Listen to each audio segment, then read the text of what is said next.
오늘 말씀 참 잘 아는 유명한 말씀입니다. 예수님께서 예루살렘을 향하여 가시는 길, 성경에서 예수님의 공생애와 관련해서 이 지리적인 이동도 굉장히 중요한 영적인 의미가 담겨 있어요. 최종적으로 공생애 마무리를 예루살렘에서 이제 하시게 되는데, 예수님께서 예루살렘을 향하여 가시는 그 길에 사마리아와 갈릴리 사이에 한 마을에 들어가셨다라고 했어요. 오늘은 이 사마리아와 갈릴리 사이에 한 마을에 들어가셔서 있었던 이야기에 관한 내용이 되겠습니다. 그러니까 사마리아와 갈릴리 사이 경계선에 있는 마을이라고 볼 수 있겠고, 경계선에 있다라고 하는 것은 아무래도 거기에는 또 유대인과 또 사마리아 사람들이 그만큼 접촉할 수 있는, 공존할 수 있는 가능성이 많은 지역이라 이렇게 감안하시고 오늘 사건을 우리가 또 함께 묵상하면 될 것 같습니다. 오늘 말씀 보면 그 마을에는 나병 환자가 10명이 있었다라고 했어요. 성경은 나병 환자라고 표현하고 있지만 우리가 흔히 이해하기 쉽게 문둥병자라고 할 수 있겠고, 한센병이라 그렇게 부르죠. 나병 환자가 그 마을에 10명이 있었는데, 그들은 예수님이 그 마을에 들어오신 사실을 알고 멀리 서서 그 예수님께 소리쳐서 좀 고쳐달라고, 은혜를 베풀어 달라고, 치유해 달라고 그렇게 멀리 서서 소리쳤다라고 했습니다. 참고로 오늘 그 본문에 나오는 나병 환자 10명이 예수님께 가까이 다가가지 않고 멀리 서서 불쌍히 여기 달라고 그렇게 소리친 것은 어떤 상황인가 하면, 우리가 레위기를 함께 묵상하지 않았습니까? 레위기 13장과 14장에 보게 되면 이 나병과 관련된 정결 규례에 대해서 쭉 언급하고 있는 내용이 나옵니다. 굉장히 길고 아주 자상하게 그렇게 이 나병에 대해서 소개하고 있는 것을 보게 되는데, 거기서 레위기 13장 45절과 46절에 보게 되면 나병과 나병 환자로, 이 문둥병자로 제사장에 의하여 판결을 최종 받은 사람은 반드시 4가지 행동을 해야 했다라고 하는 거예요. 이건 규례입니다. 반드시 그렇게 해야 될 율법이고 규례예요. 정결법에 관한 규례입니다. 그 중에 하나가 옷을 찢고 머리를 풀어야 했다는 거예요. 그래서 멀리서 보더라도 저 사람은 나병 환자라는 것을 누구나 선명하게 또 인지할 수 있는 그 첫 번째 행동이 뭔가 하면 옷을 찢고 머리를 풀어야 했다는 겁니다. 이는 극한 슬픔과 그 애통함을 표현한 히브리적인 방법이라고 할 수 있겠는데, 이러한 행위는 죽은 자에 대한 애도를 나타낼 때 하는 행위였다라고 해요. 그런데 나병 환자는 죽진 않았는데 자신이 옷을 찢고 머리를 풀어 헤쳤다라고 하는 것은 뭔가 하면 그만큼 나는 살아있지만 사실 죽은 자나 마찬가지다라고 생각하면서 삶을 살아가야 하는 자들이었다는 거예요. 또 한 가지 나병 환자가 해야 될 행동은 뭐였는가 하면 윗입술을 가려야 했는데, 이 윗입술을 가린다라고 하는 것은 극도의 자기 비하를 의미한다라고 하는 것입니다. 내가 이렇게 낮은 자의 상황 속에 있다라고 하는 것을 그렇게 표시해 주는 것이죠. 또 한 가지 행위가 뭔가 하면 부정하다, 부정하다라고 큰 소리를 외쳐야 했다는 거예요. 여러분 예배 마치고 나가셔서 밤이니까 좀 덜 하겠다, 그렇죠? 동네 한 바퀴 돌면서 여러분 나 부정해요, 부정해요 소리치면서 한 바퀴 돌아보세요. 어떻게 생각하겠는가? 나병 환자들은 그래야 됐다는 거예요. 부정하다, 부정하다는 그 얘기는 뭐예요? 나 나병 환자예요, 나 나병 환자예요, 가까이 오지 마세요, 그런 얘기입니다. 가까이 오면 큰일 나면 가까이 오지 마세요. 나 부정한 사람입니다. 그렇게 외침으로 말미암아서 다른 사람이 가까이 오지 못하도록 소리를 쳐야 했어요. 전염병을 예방하는 측면도 있고, 또 나병에 걸린 사람을 가까이 하는 사람도, 가까이 접촉하는 사람도 정결법에 의하면 부정하다라고, 부정한 사람으로 취급을 받기 때문에 예방하는 측면에서 이 나병 환자들은 부정하다, 부정하다라고 그렇게 큰 소리를 외쳐야 했다는 거예요. 또 한 가지 행위가 뭔가 하면 지인 밖에 살아야 했는데, 구약적인 개념에서는 이제 출애굽 여정에 보게 되면 장막 각 지파별로 해서 질서 정연하게 하나님께서 정해 주신 그 진의 구성도를 따라서 장막을 쳤다가 다시 이동했다가 뭐 이렇게 하는 일을 반복하면서 40년 광야 여정을 감당했는데, 그 진 밖에 거해야 했다는 것은 공동체 밖에서 생활해야 됐다는 거예요. 지금 추방당한 것이죠. 왜냐하면 이스라엘 그 마을 안에는, 그 진 안에는 구약적인 개념에서 보게 되면 그 공동창 중간에 무엇이 있었습니까? 성전의 시제 이전에는 성막이라는 것이 있었죠.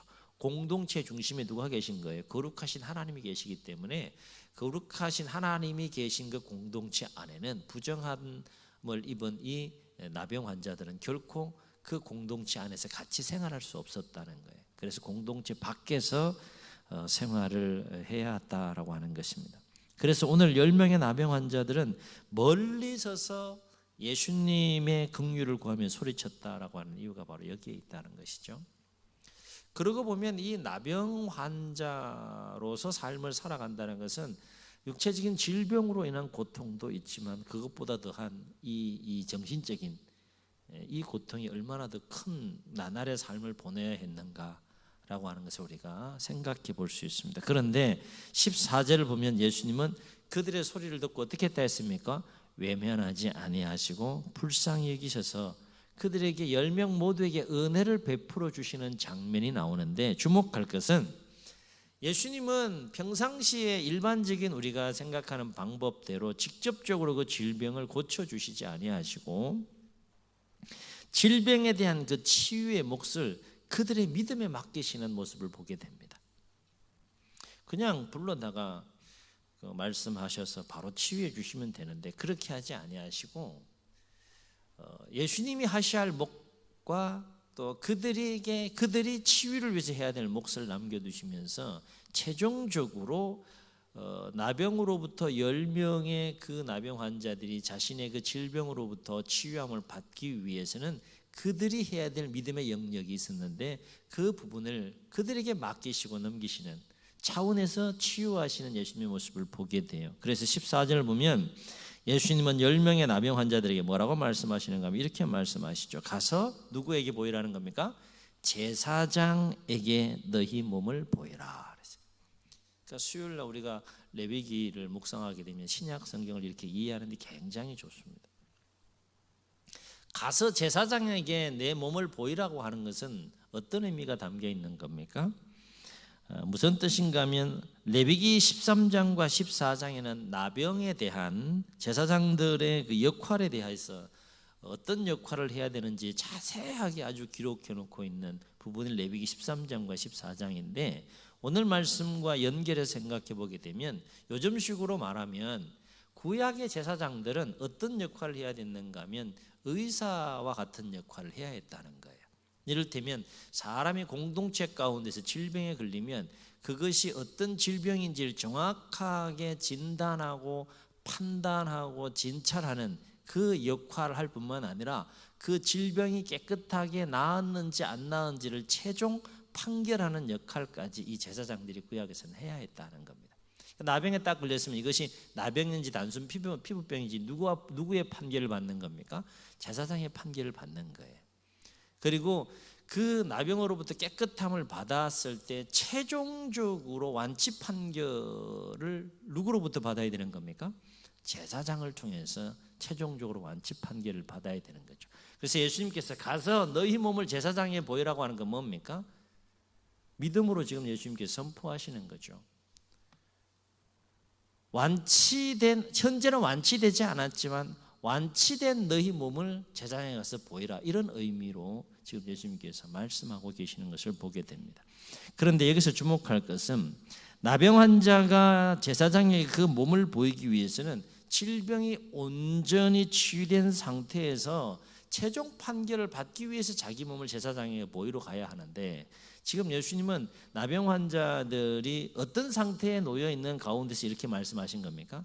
아직 그대로 그냥 나병을 지니고 있는 그 10명의 나병 환자들을 향하여서 가서 너희 몸을 제사장에 보이라 이렇게 말씀하셨다라고 하는 거예요. 그렇다면 왜 예수님은 아직 질병이 온전히 치유되지 않았음에도 불구하고 그 나병 환자들로 하여금 가서 제사장에게 가서 완치 판정을 받으라라고 그렇게 말씀하셨는가라고 하는 부분인데, 그것은 바로 질병에서 치유함을 받고 안 받고는 지금부터 누구의 믿음에 달려 있다는 겁니까? 너희들의 믿음에 달려 있다. 가서 제사장에게 너희 몸을 보이라.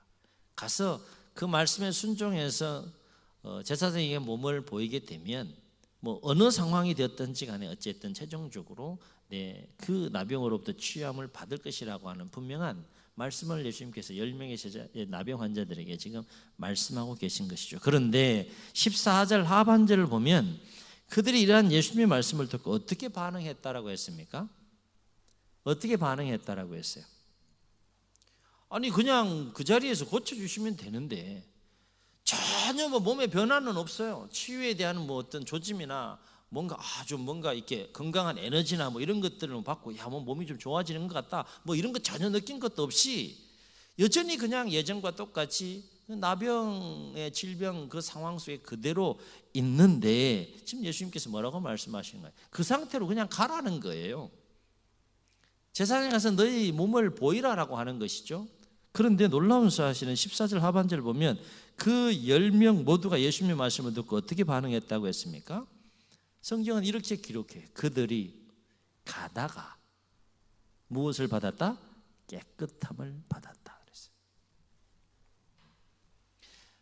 여기서 깨끗함을 받았다는 것은 나병으로부터 완전히 깨끗이 치유함을 받았다는 것을 의미하는 것이죠. 완전히 깨끗이 치유됐다는 거예요. 치유됐다는 겁니다. 그런데 언제 그 나병이 깨끗이 치유됐다는 거예요? 예수님께서 말씀하신 대로 그 자기 자신의 나병에 걸린 그 몸을 이끌고 제사장을 향하여서 나아가는 그 도중에 가는 도중에 어떻게 됐다는 겁니까? 이 나병이 깨끗하게 치유함을 받는 놀라운 능력과 그 은혜를 경험했다라고 하는 것입니다. 이것은 무엇을 의미하는가 하면 오늘 말씀에 등장하는 이 10명의 나병 환자들 모두에게는 적어도 치유함을 그 질병으로부터 치유함을 받고자 하는 간절한 마음과 큰 믿음이 있었다는 거예요. 여기까지는 좋습니다. 오늘 우리 한 사람만 집중해서 생각하는 경우가 있는데 10명 모두에게는 적어도 그 순간 그 상황까지만은 놓고 보면 그 질병으로부터 치유함을 받고자 하는 간절한 의지와 열망이 있었고, 그리고 예수님의 말씀에 순종하지 않을 수도 있는데 순종해서 믿음으로 나아가는 그 길에서 치유함을 받았다는 것을 보게 되면 그들의 마음속에 무엇이 있었다는 거예요? 큰 믿음이 있었다는 거예요. 별로 여러분 놀라지 않으신다. 그냥 나병으로 평생 격리된 채, 소외된 채, 추방된 채 그렇게 죽은 자처럼 삶을 살아갈 수 있는 거예요. 가는 거 갈 수 있습니까? 없습니까? 그냥 갈 수는 있어요. 그죠? 뭐 그럴 수는 있는 거니까. 근데 문제는 그 가는 길이 어떤 길이라는 겁니까? 이 나병이 치유함을 받는다는 거예요. 근데 전혀 현재는 전혀 말씀은 하셨지만 전혀 현재는 그 뭐 치유함을 받는 그런 에너지나 그런 어떤 느낌이나 어떤 역사나 이런 것들을 전혀 느낄 수 없는 상황 가운데에서 10명이 어떻게 했다는 겁니까? 갔다는 거예요. 가는데 어떤 마음을 갖다는 겁니까? 믿음으로 갔다는 거예요. 믿음으로. 아멘. 이거 쉬운 거 아니잖아요. 적은 믿음입니까? 결코 적은 믿음이 아니죠. 큰 믿음이 10명 모두에게 있었다는 거예요. 그러면 여러분 상식적으로 한번 생각해 볼 때 여러분이 10명 중에 한 사람이라고 한번 생각해 보세요. 예수님 말씀을 순종해서 믿음으로 내가 정말 이 제사장을 향하여서 나아가게 되면 반드시 이 나병으로부터, 엄청난 질병인 이 나병으로부터 내가 반드시 치유를 받는다라고 믿음을 가지고 가다가 깨끗함을 낳았어. 그럼 놀래야 돼요, 안 놀래야 돼요? 예? 권사님 놀래야 돼, 안 놀래야 돼? 어떻게 놀래야 돼?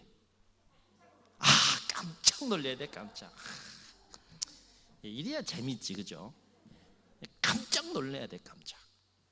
그냥 놀랄 정도가 아니야. 막 깜짝 놀래. 막 어떻게 더 해야지 깜짝 놀랄까? 하여튼 막 깜짝 놀랐을 거예요, 그죠? 갑자기 몸이 깨끗해졌으니, 정상이 됐으니까 얼마나 놀랐겠어요. 자, 그러면 그 다음에 어떤 행동을 취하는 것이 마땅한 거예요? 왜 그렇게 놀라운 능력이 몸에 임했어요? 누구 때문에? 예수님 때문에 몸에 놀라운 그 치유의 능력이 임했잖아요. 그럼 가다가 길을 돌이켜야 돼, 안 돌이켜야 돼요? 예? 오늘 이거 생각해 보자는 거예요. 오늘 본문 속에 나오는 이 9명은 돌이키지 않았어. 그럼 여러분은 어떻게 하실 거예요? 그냥 그걸로 빠이빠이입니까? 빠이빠이? 가던 길을 돌이켜서 주님 앞에 와가지고 감사하는 게 이게 상식적이고 정상적인 거잖아요. 정상적인 거. 여러분 그렇지 않다고 얘기할지 몰라요. 이게 정상이에요, 정상. 그렇지 않습니까? 얼마나 놀라운 일이 자기 인생 가운데 그 짧은 순간에 일어났습니까? 완전히 정상적인 사람이 돼서 전혀 새로운 차원의 삶을 살게 된 그 놀라운 은혜가 예수님을 통해서 임했으면 가던 길 멈추고 돌아와서 감사하다라고 고백하는 것이, 이것이 상식적이고 일반적인 거 아니냐 하는 거예요. 그런데 그것이 참으로 상식적이고 일반적이고 마땅한 건데, 오늘 15, 16절 보면 그 중에 몇 명만 예수님께 찾아와서 감사했다고 했어요? 딱 한 명. 근데요, 성경은 뭐라고 기록하는가 하면 그 딱 한 명이 어떤 사람이라고 했어요? 딱 한 명이 어떤 사람이라고 했어요? 사마리아 사람이라고 했어요. 사마리아 사람. 유대인들이 보기에는요 굉장히 기분 나쁜 이야기예요. 그 딱 한 사람이, 제대로 된 딱 한 사람이 어떤 사람이었는가 하면 사마리아인이었다, 사마리아 사람이었다는 걸 강조하는데, 그러면 나머지 9명은 어떤 사람이었다는 거예요? 유대인이었다는 거예요. 유대인. 아시다시피 유대인들은 사마리아인들을 사람 취급하지 않고 개 취급했습니다. 역사적인 배경을 제가 여러분 함께 나누었죠, 그렇죠? 아수르 제국의 침략에 의해서 북이스라엘이 망하고 그 아수르 사람들이 사마리아에 들어와서 피를 섞음으로 말미암아 혈통의 순수성이 무너진 거죠. 정통성이 무너진 거예요. 포로 귀환 이후에 재건운동 때 참여하고자 했으나 피 섞인 너희들하고는 같이 재건운동할 수 없다. 그때부터 시작돼 가지고 사마리아 사람들, 유대인들은 개 취급했다는 거예요. 그런데 오늘 말씀 가만히 보세요.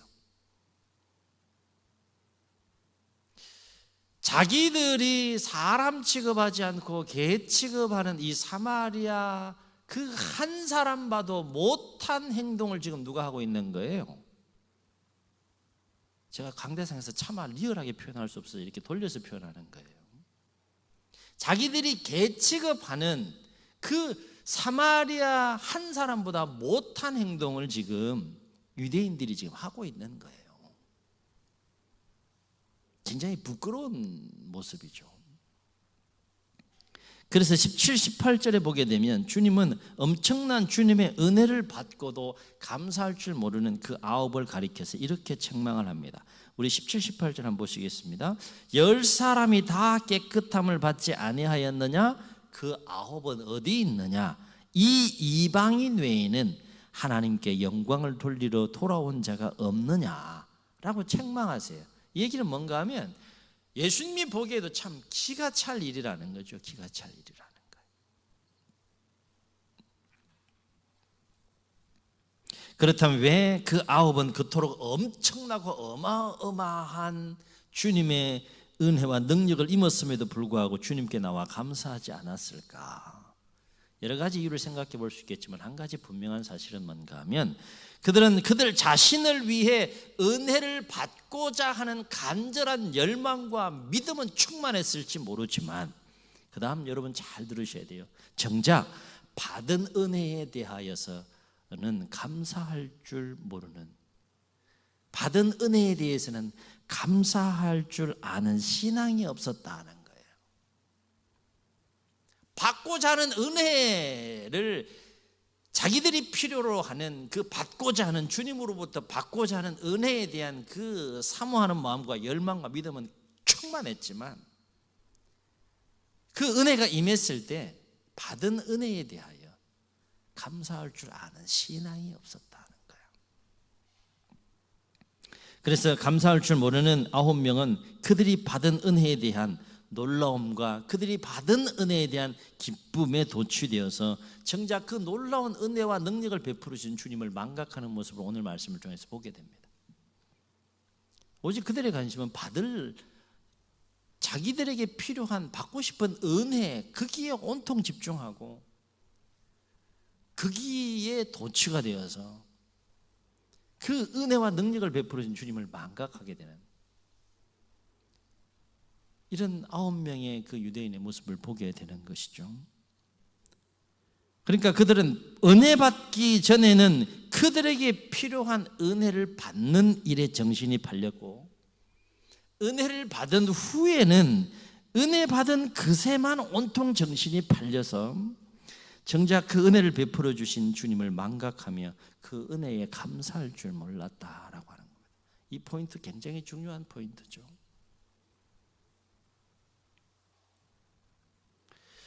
그 신앙생활 하면서 분명히 믿음이 있어요. 주님에 대한 믿음이 있어요. 무슨 믿음이 있느냐? 그 주님에 대한 믿음이 오늘 9명이 가진, 10명 모두가 가진 그 믿음처럼 내가 필요한 것을 주님이 해결해 주실 것에 대한 믿음을 가지고는 신앙생활을 합니다.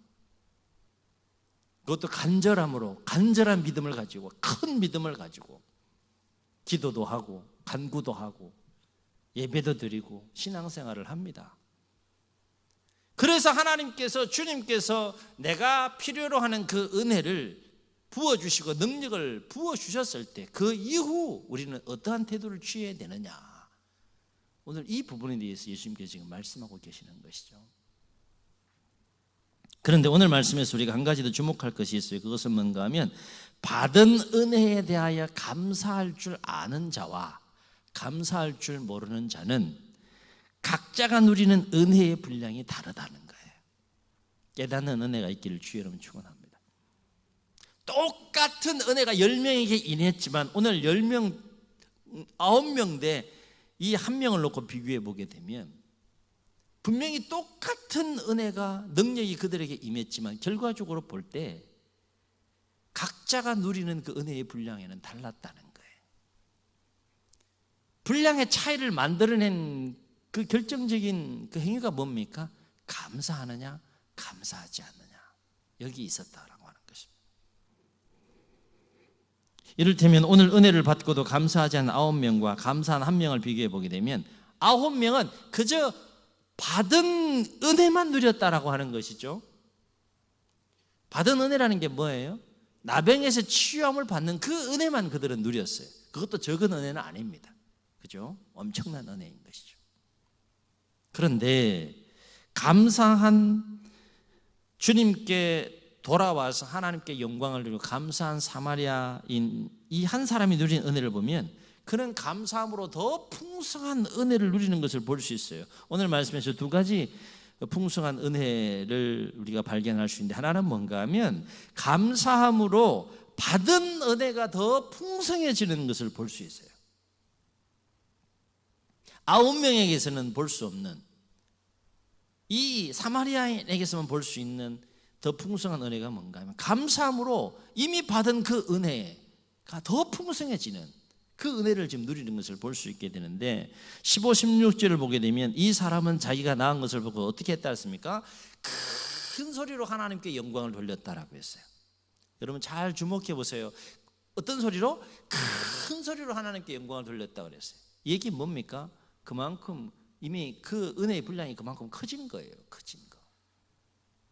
그 다음에 또 보세요. 예수님의 어디 아래?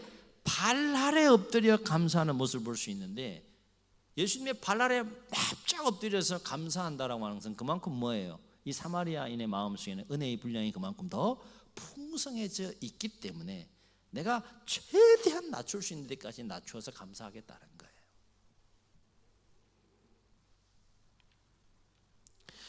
또 한 가지 이 사마리아인을 통해서 그가 감사함으로 누리게 된 더 풍성한 은혜는 뭔가 하면, 이 사마리아인은 감사함으로 더 추가적인 새로운 은혜를 누리는 것을 볼 수 있는데, 19절을 보면 19절에서 예수님은 감사할 줄 아는 이 사마리아인에게 뭐라고 축복하시면서 말씀하셨습니까? 19절을 함께 읽겠습니다. 시작. 그에게 이르시되 일어나 가라, 내 믿음이 너를 구원하였느니라 하시더라 라고 했어요. 9명은 이 축복의 말씀을 듣지 못했습니다. 그런데 이 사마리아인은 이 놀라운 축복의 말씀을 듣게 돼요. 가라, 내 믿음이 너를 구원하였느니라. 여기에서 내 믿음이 너를 구원하였다라고 하는 것은 어떤 의미가 담겨 있는가 하면, 단순히 이 나병이라고 하는 육체적인 질병으로부터 구원을 받은 것뿐만 아니라 9명은 여기에서 그 은혜가 멈추지만, 사마리아에게는 플러스 알파 어떤 구원의 은혜가 임한다는 겁니까? 그 영혼에 이르기까지 온전한 구원이 이루어지는 그 추가적인 새로운 은혜를 경험하게 된다는 거예요. 아멘. 무엇을 통하여? 받은 은혜에 대하여 감사함으로 말미암아 더 풍성한 그 두 가지 은혜를 이 사마리아인이 누리는 것을 보게 된다라고 하는 것입니다. 사랑하는 성도 여러분, 저와 여러분 어떻습니까? 혹 감사할 줄 모르는 9명처럼 은혜를 받고자 하는 열망과 믿음은 있으나 정작 주님께 받은 그 은혜가 실로 엄청남에도 불구하고 그 은혜에 대하여 감사할 줄 모르는 신앙의 모습은 우리 가운데는 없는지 한번 돌아보자 하는 것이죠. 받은 은혜만 우리가 사모할 것이 아니라 받은 은혜들에 대하여, 그 받은 은혜의 분량이 작든 크든 받은 은혜들에 대하여서 감사하는 신앙까지 우리가 나아가고 있느냐라고 하는 거예요. 영국의 성경 주석가 매튜 헨리, 그 유명한 매튜 헨리라고 하는 분은 이런 말을 했다고 합니다. 감사는 더하기와 같아서 모든 것에 감사하면 거기에 하나님의 축복이 더해진다. 어떤 일이든지 어디서든지 감사하면 플러스의 축복이 주어진다. 그러나 반대로 원망과 불평은 빼기와 같아서 있는 것까지 빼앗기고 없어진다. 짤막한 부분인데 굉장히 중요한 의미를 담고 있죠. 한번 따라해 보시겠습니다. 감사는 플러스입니다. 아멘. 감사하면 플러스 알파 플러스의 축복이 임하는 거예요. 플러스의 은혜가 임하는 것이죠. 바로 없기는 우리 안에 은혜를 받고자 하는 열망과 믿음도 충만해야겠지만, 그 은혜를 베풀어 주신 주님을 망각하지 않고 받은 은혜에 더욱 감사할 줄 아는 우리 모두가 될 수 있기를 주의 이름으로 축원합니다.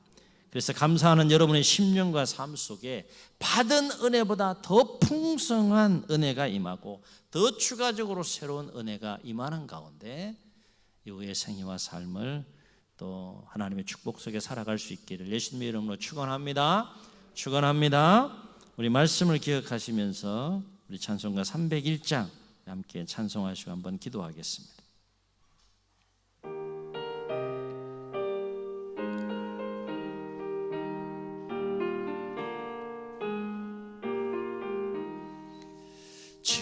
지금까지 지내온 것 주의 크신 은혜라, 한이 없는 주의 사랑 어찌 이루 말하랴. 자나깨나 주의 손이 항상 살펴주시고 모든 일을 주 안에서 형통하게 하시네. 몸도 마음도 연약하나 세임받아 살았네. 물 붓듯이 부시는 주의 은혜 족하다. 사랑 없는 거리에나 험한 산길 헤맬 때 주의 손을 굳게 잡고 찬송하며 가리라. 주님 다시 배울 날이 날로 날로 다가와 무거운 짐 주께 맡겨 벗을 날도 멀잖네. 나를 위해 예비하신 고향 집에 돌아가 아버지의 품 안에서 영원토록 살리라. 주님, 눈을 감으시고 우리 말씀을 기억하시면서 한번 통성으로 기도하시겠습니다. 여러분, 나병에서 치유함을 받는 것이 적은 은혜입니까?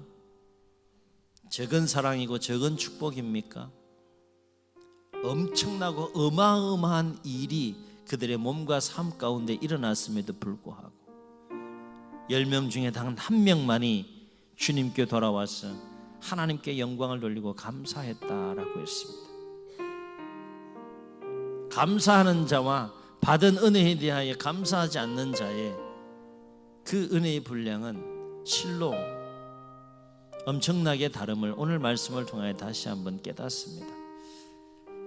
우리에게 필요한 은혜, 우리가 받고 싶은 은혜, 우리가 간구하는 은혜, 그 은혜에 대한 사모함과 또 믿음은 충만할지 모르나 하나님께서 은혜를 부어주실 때 감사하는 신앙으로 나아가는 우리의 모습, 부족한 모습은 없는지 오늘 말씀을 통해 다시 한번 돌아보면서 도전이 되었으면 좋겠습니다.